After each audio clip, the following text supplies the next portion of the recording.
Hi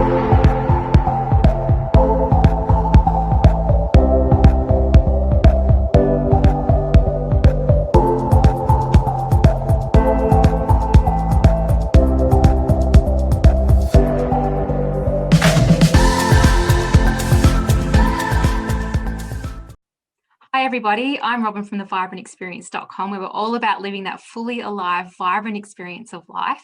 And today I'm interviewing Louise Macgregor, who's been on quite the journey in her own life, and she's come out the other side and has an amazing story to share. And I really hope that will encourage you today. I just want to say as well, welcome. It's really good to see you here, and I'm glad that you popped in on this video. And I really hope that I know that you will get some great inspiration, encouragement out of it. So I'd like to introduce you to Louise. So Louise, thank you for coming on with me today. I'm really grateful to have you here, and thank you for coming on to share your story. Thank you. So Robin, can you just introduce yourself and just say who's Louise? Yeah, so my name's Louise Macgregor. I am a Physiokey Practitioner with a clinic at North Lakes. I'm 56, married to a beautiful man for the last 36 years. I have 3 adult sons and 2 grandchildren. Just got a new one last Wednesday, a little girl. Oh, that's exciting. Yeah, so I live here in North Lakes in Queensland. It was where my clinic is. I'm really, really grateful to be here today with you. Thank you so much for asking me to be on your program. No worries. It's so good to have you. So Louise, you've been on quite the journey, and I'd love for you just to share some of that. You've been on a journey with cancer, and I know there'd be quite a lot of people watching who've either gone through it themselves or know somebody that's walking that journey. So what sort of journey was that for you? Yeah, look, it's been an incredible journey that, I could never have imagined where it was going to go from that day of diagnosis and what God's done with everything. But basically in 2013, I was diagnosed with breast cancer after having routine yearly mammograms. I was very blessed that it was caught very early, so I didn't have to have chemo or radiation. But a year later, I had genetic testing and I tested positive to the BRCA2 gene, which meant that I had an 85% chance I would get breast cancer again. So I made a decision in April 2015 to have a bilateral mastectomy and what's called a tram reconstruction, which is basically they would leave the skin of my breasts and remove all the breast tissue. They would do basically a tummy tuck, for want of a better word, from my stomach tissue and reconstruct my breasts at the same time, which was a big, long 13-hour operation. I was quite grateful for the tummy tuck after having 3 children. That was the good part. One positive out of all that. That's right. And look, at that time, I was working in finance in a Christian school. My whole background had been administration and finance. Always loved the health industry and always had a passion for that. But my life was admin and finance. So at that time, when they were literally wheeling me into that operating theatre, I just prayed to God that he would use me through this whole journey, that if we're going to do breast cancer, then let's make something great out of it. And I don't know what that means or how that's going to look, but just use me so that people will see you through me. So I had the surgery, came through that, and then I was referred to my physiotherapist, who was a cancer rehab physio, Lorna Golombek, and she used a technology called Physiokey on me, which is a neurostimulation technology to regain movement, because from such a big operation, you get a lot of restricted movement and a lot of cording and a lot of pain. There's a lot of pain as well, because everything basically has been disturbed in your fascia. So she worked on me with that each week, and I got better really quickly. And my surgeons actually couldn't believe how fast I got better. And I just sort of felt I would see her each week for treatment. And I just sort of said, I can't believe that God has spared me from cancer to go back living the same life I've lived before. There must be something more that he wants me to do. So I thought about, could I become a practitioner in this Physiokey, which is not physiotherapy, but it is a separate therapy on its own. So I didn't know how this was going to happen. I'm working 5 days a week in this school, and just thought God's going to have to create a way where there's no way. And I had this little blackboard in my room, and I would write messages on there that I got each day. And this particular day, I just felt God say to me, that God has a plan. I don't need to know what the plan is. The plan itself's irrelevant. He loves me so much that whatever it's going to be the best thing for me. That's all I needed to know. So I wrote on my board, God has a plan, trust the process. And Lorna gives out to her clients a little card that says, expect a miracle. And I had that on my pin board. So I added that, God has a plan, trust the process, and expect a miracle. And I Wow. took a photo of that and I sent it to her at 12:27. We'd become very good friends by this point after months and months of therapy. Yeah. And she messaged me back at about 20 minutes later and just said, "This is not a joke. My receptionist has literally just resigned in the rehab clinic. How about you come and work here in that role? And then we look at training as to become a practitioner." So I said, well, I've got to bring my board, that's the last message on that board. And we hung it up in the clinic, and it became like this board of hope that other breast cancer patients would come in, and sometimes they'd burst into tears and say, "You have no idea how much I needed to see that message today." So I started to train as a practitioner and eventually got a number of clients on board and went and created my own clinic called Emmaus Health and Wellness. And now I have this lovely space in North Lakes here where I treat people for all sorts of pain, physical and emotional pain. It's all pain, whichever way we look at it. And also help mentor women to help them rise up and be all that God put them on this earth to be. And also other cancer patients as well, to help them through their journey, because there's a really big gap between having cancer and treatment and getting or filling the gaps in between all of that with care and support emotionally as well as physically for the repercussions from that. So I treat breast cancer clients for pain and cording as well, and peripheral neuropathy, but a lot of mentoring of women, not just cancer patients, but women in general, just to help them through life. So it's been an incredible journey that, and I said to God, well, you just use me, however that looks, I don't know. Yeah. Honestly, if you'd told me 7 years ago that this is what I'd be doing, I would have laughed in your face, because I had no idea what this technology was. I'd never heard of it. What, I'm going to have a clinic? That can't possibly, I don't know how you could think that, but this is what God's done in such a short period of time. He's just really had walked with me very closely, which is why I called my business Emmaus Health and Wellness, because it reminded me of that biblical story. I wanted it to relate back to him, and I could never have imagined this journey that he would walk with me. Has just been incredible. Yeah, that's so amazing, just the turnaround. I think for so many people, like when you go, even for myself, going through the journey that I've gone through with the miscarriages I've walked through and the long-term illness that I went through as well. And it really makes you, for me, it really made me stop and really think about my life and wanting it to have meaning, wanting it to have purpose, and to come through all of that suffering out the other side for it to mean something as well, and to be just to have a purpose, I guess, in that. And I think like that God really uses that.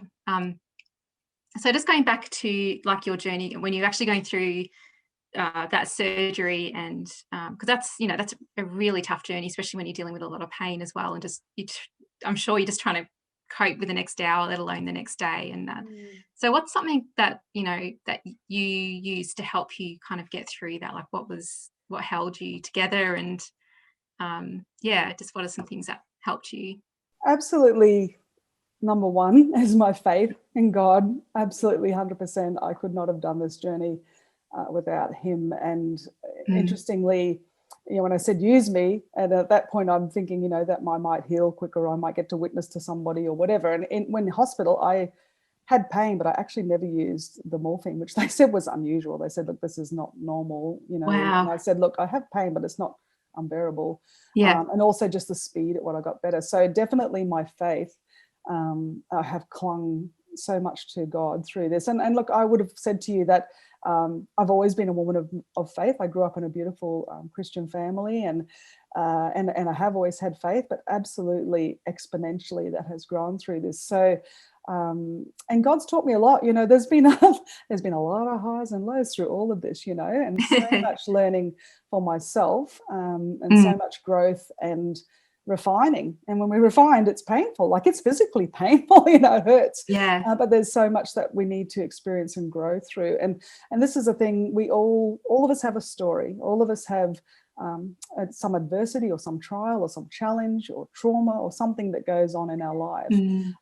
But God can use that. Nothing's wasted. He can use everything if we ask him to, and he can bring something great out of something not so good. And if we experience these things, then that's how we teach. If we don't experience, we don't learn, and we can't teach others what we've learned through that, or what God's taught us through that. So sometimes we have to go through some not so great things to bring some good things out the other end. So for me, I can honestly sit here and say to you that I'm incredibly grateful for having had the cancer because of where Wow. it's led me. I wouldn't even be talking to you right now or Yeah. listening right now, or treating my beautiful clients. And we've had some amazing things happen in that room. You know, God's just showed up over and over again in amazing ways in people's lives, not just physically, but spiritually and emotionally as well. So, you know, if I hadn't had the cancer, that wouldn't have happened. And sometimes people say to me, well, why does God allow these things to happen? You know, I treat all sorts of people. Being a Christian's not a prerequisite of coming to see me. Sure. It's authentically who I am. And that's, you know, I don't hide that. I'm very Yeah. transparent. I just want everyone else to be authentically them as well. But they'll often say, you know, if they've got something traumatic that's happened in their life, and they'll say, well, why did God allow that to happen? You know, and I say, I don't know why. Only God knows that answer. But I do know that he can use it. And, you know, same with me. Why did he allow me to get breast cancer? You know, he could have stopped it, but he's used it and brought so many amazing, beautiful things. I've met some incredible people in my clients and colleagues, and so many people along the way who've become dear friends and have been such an encouragement to me. And that's also been what I have clung to as well, is God surrounded me with beautiful Christian friends and my wonderful husband and family who've all supported me. So all of those things, I've clung to that and gone to all of them for great, wise advice from them when I don't always know the answers myself. So that's how I've gotten through that, and it's not over. There's still so much to come. I'm still going to be refined and learning. And as somebody said to me once, you know, it's like the heartbeat, which is constantly up and down. You know, life is like that, and we have peaks and we have troughs. So we have good things and not so good things. And if we're not doing that, we're flatlining and we're not living. So we have to experience the good, the bad, and the ugly. But it grows us and builds resilience, and God can use every single bit of it to help other people. Yeah, for sure. So it sounds like too, part of your journey is you had a lot of support around you as well. So if for somebody who might be watching who may not have a lot of support or they feel really alone, so what are some things that you've done yourself to create that support around you, or something other people can do to create that support, because that makes such a difference? It does. And I think, look, number one, again, I have had to learn to find all of that in God too, because, you know, we will see glimpses of Jesus in every single person, whether it be our husband or our friends or whoever. But we're all human and none of us are perfect. Yeah. And at times they're going to let us down, and they won't mean to. I will let people down. I won't mean to. I'll always do my best not to. And so are those around me. But we're not perfect. And so therefore, we need to look for all of that in him, in that strength that comes only from him.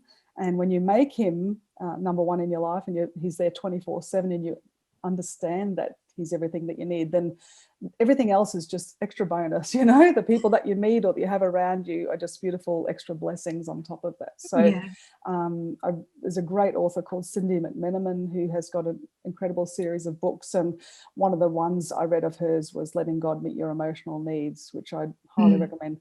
And that's what she talks about. And I've had to find that because another part of my story that not a lot of people know, and in fact today is the first day that this is going to be made public. Oh, wow. I've talked about it to some friends, and I've talked about it to some clients and trying to help mentor them. But another part of my journey that's nothing to do with the cancer was an incident that happened to me when I was 14. So when I was at school in grade 10 at 14 years of age, as you can see, I like to talk. I'm a talker. God gave me a voice. I'm going to use it. I've got a platform in my business as well, so I'm going to use it. That's what he wants me to do. But I do like to talk to people. And I remember one time in class at grade 10 that the teacher had arranged that the next time that I spoke, that a child would come up and put a hangman's noose around my neck as a joke. And I remember that incident very clearly, how small and little I felt, how embarrassed I felt. I took that off. I chased that kid around the class and I threw it at the feet of the teacher. I just sat back down, totally humiliated. And I never told anyone, actually. I didn't tell my parents till much later in my life. And it was a really significant moment in my life. And the next day, someone must have said something to a parent, because the next day that teacher came and apologized to me.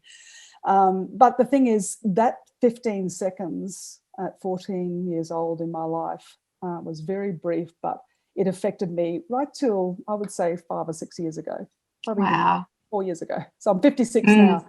And what that said to me at 14 was, shut up, don't speak. You've got nothing worth saying that anyone wants to hear. That's what that told me. And so that carried with me through my life, and it affected me in so many ways, in my friendships and relationships, and not feeling I was good enough, and my self-esteem and all those sorts of things.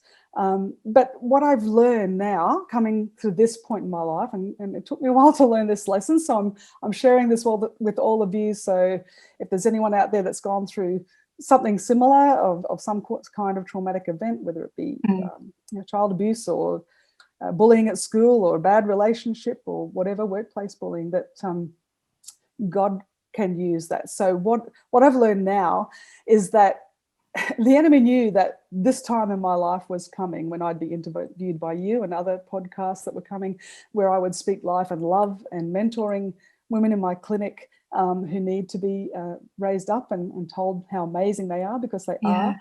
And he knew this was coming. So if he can get to me at a very young age and say, you're not good enough, don't speak, nobody wants to hear what you've got to say, then he wins. And now that I know where it's come from, it's completely lost its hold over me. So this is what God's taught me. So those of you who are thinking you're not, somebody's done or said something to you somewhere in your life, that I want to emphatically tell you that is not your truth. Okay, that is not your truth. That is a lie that was spoken over you some point in your life to try and hold you back from being the amazing person that God made you to be, because your truth is that you are fearfully and wonderfully made. And they're not my words. They're Psalm 139 words. So if you don't believe me, go have a look at your Bible. That's your truth. And God's intention for you was to always have an amazing, wonderful life and have it to the full. So lean into who you really are and who he created you to be. We are all individual. There are not two people on this earth alike. And God created you individually and strategically has placed you where you are today to do your greatest good for him. So don't let the lies of the enemy tell you any less than that. So those are the things that I've leaned into, and I'm very blessed that I have a beautiful tribe of people around me, as I say, my family, but wonderful Christian friends who speak such wisdom and faith into my life that made a big difference. Yeah. Wow. I'm just soaking all that in. That's thank you for sharing that. I think a lot of people need to hear that. I think everybody does. We've all gone through having things spoken over our lives that should never have been spoken over our lives, and that we carry, and it'll just play in the back of our minds, like, you're not good enough. Who are you to step out? Or, those sort of things that can just can be there just from a result of those encounters. So definitely. It's pretty amazing that you've been able to come to that place of recognizing that was a lie and that's not who you are. And it's a really important thing to come to that place. I think that it's very easy to just go through life and kind of sort of shove it down or just ignore it, or it's I'm trying to think of all the words, but it takes bravery to come to that place to I think, like, to even recognize that you've been through that, and then to come to that place of really recognizing that it's a lie and to step through into the truth. Yeah, and I think, thank God for teaching me and showing me that. And this is, as I say, we will experience things. But if I hadn't, again, I'm grateful for that too, because if I hadn't experienced that, I couldn't come to this place where I know what that feels like, or be able to mentor these women to be who they're placed on this earth to be. And every single one of us, as I say, God places greatness in all of us, I mean, apart from him, we can do nothing, but with him, we can do absolutely everything. And when we surrender that and we ask him to use us in that way, he's 100% going to do that. Like, get ready, but, put your seatbelt on, because the ride's going to be amazing when you ask him to use you in that way. And that's our whole purpose here on this earth. We often talk about, what's my purpose, and when we think about purpose, we think about career and, what am I going to do with my life? But we actually all have the same purpose, which is to love and serve and be Christ-like. That's our purpose. Now, God will gift us with individual gifts and talents, and that becomes our career or business, as you and I are doing, and he will use that, So we've got that ability to to all do the same thing through our unique different ways, if that makes sense. So this life is, one thing God has taught me definitely through cancer, is to have almost an aerial view of your life, you know, and it is such a short time, like it's a blink of an eye. We're lucky we might get 70, 80, 90 years. Yeah.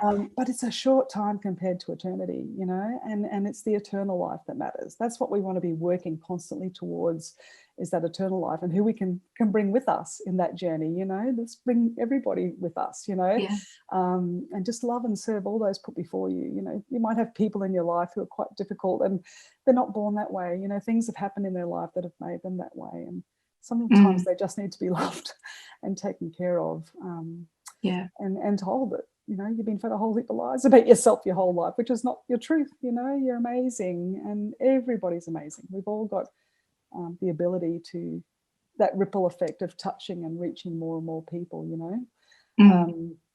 One of the authors that I read is Christy Nockels. She's written a book called Finding the Life You Love, and she talks about these 3 concentric circles, and there's the center of the bullseye is God's rest, where we operate from his rest. And the next ring out is family and friends and community. And the third ring out from that is our careers and our busyness and our to-do list and running life.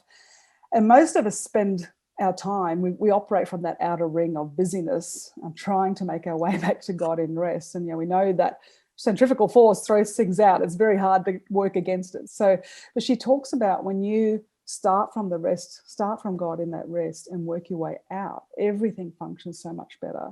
Your family, friends, your job, everything. God just gives you this ability to deal with it all on a much better level. So he's taught me a lot about that too, operating from rest. And just when I do that, I just find he helps everything fall into place. So if I can give that message to women as well, you know, we're all especially if your wives and mums, but it doesn't matter what you're doing. We're all busy. You know, life unfortunately is very full and busy, but we don't have to live in that. Live from him in his rest, and then everything else will just function so much better. And be kind to you. You know, so many women are so hard on themselves. I was one of those people once. I beat myself up a lot over so many things. But you know, every day we're doing the very best we can with the knowledge that we have at the time. And when we know better, we do better. As we grow and we evolve, we learn different ways to do things. But, you know, be kind to you and give yourself some love, because you need to. You know, when you're taking care of a lot of people in your life, you can't pour from an empty cup. You've got to fill you up first so that you can take care of other people. And a lot of women think that taking care of themselves is very selfish or indulgent. It's actually the most selfless thing you can do, because the greatest gift you can give your family is your health, as Joyce Meyer says. So take care of you first. You'll be so much better equipped to take care of those around you. And, you know, if you've got things that have happened in your life with trauma or whatever's going on, I had this beautiful quote yesterday that said, if your heart is broken, pick up the pieces and make a beautiful piece of art, you know, and our canvas is our life. You know, that's our canvas. So we can use all these things. All of these things can benefit other people.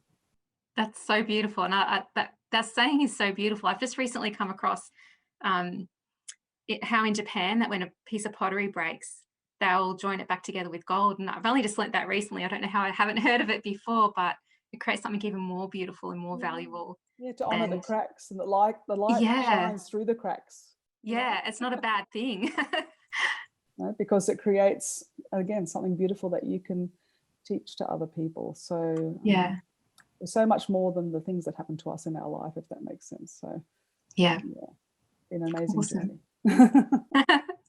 So Louise, you run a business with Physiokey. So what is that? Like, what does that look like if somebody was to come and see you or have a Zoom consultation with you? What does that look like? So Physiokey is a neurostimulation technology, and it works on what we call reflex biofeedback. So we're basically just a big neurological pathway of messages, our whole body, and our bodies were designed to heal, to you know, whatever's going wrong, and it's designed to heal. But, you know, we live in this world of all sorts of things going on, a lot of stress, and life's, you know, quite full. So the body sometimes loses its way, and it needs a bit of a hand to do what it does normally, naturally.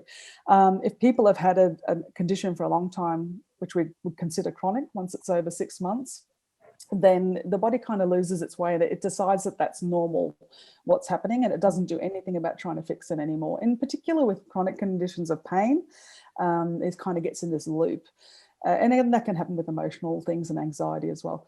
So what happens with Physiokey is it's about the size of a remote control for a TV, and it's like a TENS machine in the feel. It's that tingly feel like TENS machines do. But what it does is it reads in real time the messages coming from the brain to wherever I'm working on the body. And it interprets them and decides if the body's functioning properly. And if it's not, then it sends a message back and says, you're not working properly here, you need to be doing this. The brain listens to that and it responds and adapts and it changes its message that it's sending out. Wow. And this goes back and forth. So we call this reflex biofeedback. It's a conversation between the device and the body. And it basically kind of recalibrates, activates this healing response. And we get a nice production of what's called neuropeptides, which is the body's natural healing mechanism. And we get a healing response begins in the body. So when I use it for pain, that's what's happening. When I'm talking to people about emotional things, it's reading how the body's responding emotionally to that conversation, because the body doesn't know the difference between physical pain and emotional pain. It treats them both the same way. And emotional things can come out in a physical way. And this is why I heal on those 3 levels of physical, spiritual, emotional. I would, if it was a Zoom consult like this, that would be more mentorship and me talking to them about what's gone on in their life and helping them to change the way they think about that. So guys, if you're interested in getting Physiokey's treatment yourself, Louise would be more than happy to consult with you. So Louise, how can people get in touch with you? Like, what's your website and your email address, or that? And I'll just pop it under here. That'd be awesome. So they can contact me via my website at www.emmaushealthandwellness.com.au. So that's Emmaus like the Bible, EMMAUS, healthandwellness.com.au. Or you can email me at info@emmaushealthandwellness.com.au as well. So if any of this of what I've said today has resonated with you and you're thinking she's speaking my language, I'd love to work with you. You can, if you would like to know how to move forward, but you just can't move out of that loop, then please contact me. I'd love to help you to rise up and be everything that God put you here to be. Thank you. That's awesome, Louise. As we sort of wrap some things up here, is there any other advice that you'd like to share, or anything else that's on your heart that you'd like to share with our viewers? I think just, hopefully I'm a good example that you're never too old to change what you do in your life. I'm 56 now and started this journey when I was in my 50. So, don't think you're too old. And if God's placed something on your heart of a whole new career that you would like to try, that you think, that's just so out of the box, how could I possibly do that? You absolutely can. And he places these things on you for a reason. And again, think about what has happened in your life and are you able to use that to help other people? Because you may very well have a passion around what you've learned yourself, and there's a reason for that. Because for me, mentoring women, I don't want them to get to 56 to figure what I figured out. I want them to learn at a very young age. I mean, I'd love to get into schools, actually, even teach kids. Give seminars to kids on how to step into their truth and their authenticity. So always be you. There's going to be people around you who are going to say, oh, that's not good enough. You're not tall enough, short enough, fat enough, skinny enough, pretty enough, whatever, smart enough. And that's not true. We're all capable of many things. So be authentically you. This is the strongest message I've learned. We try to, what's that saying? Don't try to fit in, just be yourself and let your tribe gravitate to you. Because that's who you're designed to be. If you try to be someone else, those jobs are already taken. They're not your jobs. You're put here to be you. So step into that and don't be afraid to do that. When I first started my clinic, I had some practitioners say to me, all this faith thing, in your practice, like, you're going to have to calm that down. Because no one's going to want to come to you if you be so strong about your faith. And I said, this is why God's put me here. I'm not going to deny who I am. So I stayed authentically me, even with my open faith. And it's just amazing the people that God has brought to me. So don't listen to the naysayers. Be exactly who you're put here to be. Be bold and brave and courageous and step forward, even when it's scary. step forward in faith and just, give it to God, and you'll be amazed at what he's going to do with that. Absolutely blown away. Yeah. Yeah, that's so awesome.